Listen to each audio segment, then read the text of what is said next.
భద్రాద్రి రాములవారి భూములు కబ్జా కావడం అత్యంత బాధాకరమని అన్నారు విహెచ్ఎంసీ రాష్ట్ర ప్రచార ప్రముఖ పగడాకుల బాలస్వామి.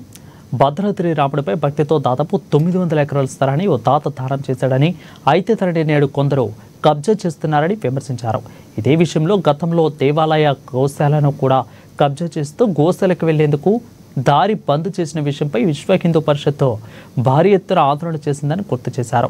ఆంధ్రప్రదేశ్లోని నాటి జగన్ ప్రభుత్వం భద్రాద్రి రాముడి భూముల రక్షణకు ప్రత్యేక కమిటీ వేసిందని గుర్తు చేశారు.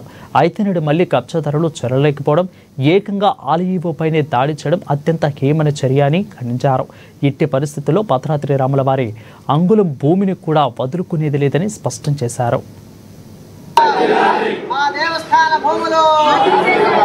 మా టీఎన్జీ ఉద్యోగుల పక్షాన తెలియజేస్తూ ఇటువంటి మరొక మారి ఎప్పుడు కూడా పునరావృతం కాకుండా చూడాలని అటు ప్రభుత్వానికి ఇటు మన ఆంధ్రప్రదేశ్ ప్రభుత్వానికి కూడా తెలియజేస్తాను. అదేవిధంగా కూడా ఎవరైతే సెక్యూరిటీ ఇవ్వాల్సిన ఆంధ్రప్రదేశ్ ప్రభుత్వం యొక్క కాకీలు ఉన్నారో మీరు కూడా శాస్త్రం ఉడికినప్పుడు పాత రోజులల్లో ఈ 5-6 ఏళ్ల నుంచి మీరు దాన్ని నాంచుకుంటూ రావడం వల్లనే ఈరోజు ఈ పరిస్థితి వచ్చింది.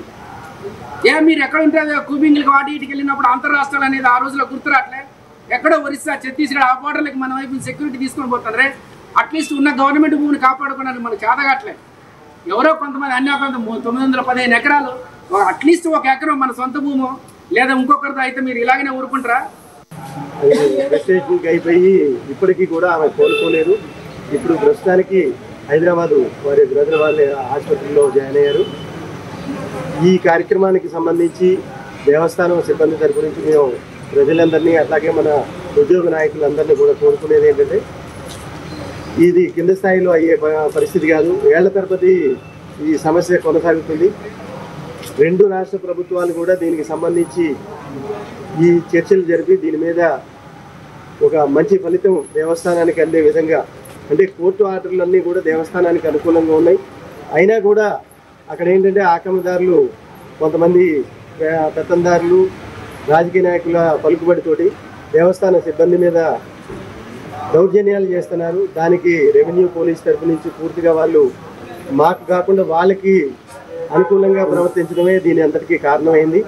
నిన్న జరిగిన కార్యక్రమం ఏదైతే ఉందో, మా దేవస్థాన భూములు ఆక్రమిస్తున్న సందర్భంలో మా దేవస్థాన భూములు ఆక్రమించకూడదు, న్యాయస్థాన ఉత్తర్వులు ఇది దేవస్థానమే అని తెలిపిన సందర్భంలో అన్ని పేపర్లు కూడా లీగల్గా ఉన్న పేపర్లన్నీ పట్టుకొని వెళ్తే వాళ్ళు మేము న్యాయంగా ఒక సానుకూలంగా వెళ్ళాము. కానీ వాళ్ళు మమ్మల్ని కఠినంగా ఒక దుర్భాషలాడుతూ అమానుషంగా మమ్మల్ని మా పైన దాడి చేశారు. ఈవో గారి పైన దాడి చేశారు, ఏజీఓ గారి పైన, అలాగే అటెండర్ పైన, వేద పండితులు, అర్చకుల పైన, దేవస్థాన సిబ్బంది పైన చాలా తీవ్రంగా దాడి చేశారు.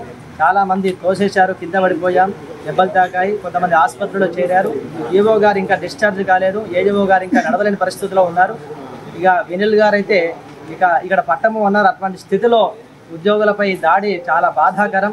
మా భూములు న్యాయమైన మా భూములు మాకు కావాలని వెళ్ళినందుకు ఇలా దురాక్రమణదారులు చాలా భయంకరంగా మమ్మల్ని బాధ పెట్టారు. గతంలో గోశాలలో చేసినప్పుడు స్వామివారి దేవస్థానం భద్రాచలముకు 1878వ సంవత్సరంలో మహాభక్తుడైన పురుషోత్తమదాసు గారు 917 ఎకరాల భూమిని దేవస్థానానికి విరాళంగా ఇచ్చారు. ఆ విరాళంగా ఇచ్చిన తర్వాత ఆ దేవస్థాన భూములపై పూర్తి హక్కులు భద్రాచల దేవస్థానానికి ఉన్నాయని పట్టాదారు పాస్ పుస్తకాలు ఆన్లైన్లో జిల్లా కోర్టులు, ఎండోమెంట్ ట్రిబ్యునల్లు, సెటిల్మెంట్ కోర్టులు, హైకోర్టులు సుమారు 250 కేసుల్లో దేవస్థాన అనుకూలంగా తీర్పులు వచ్చున్నాయి.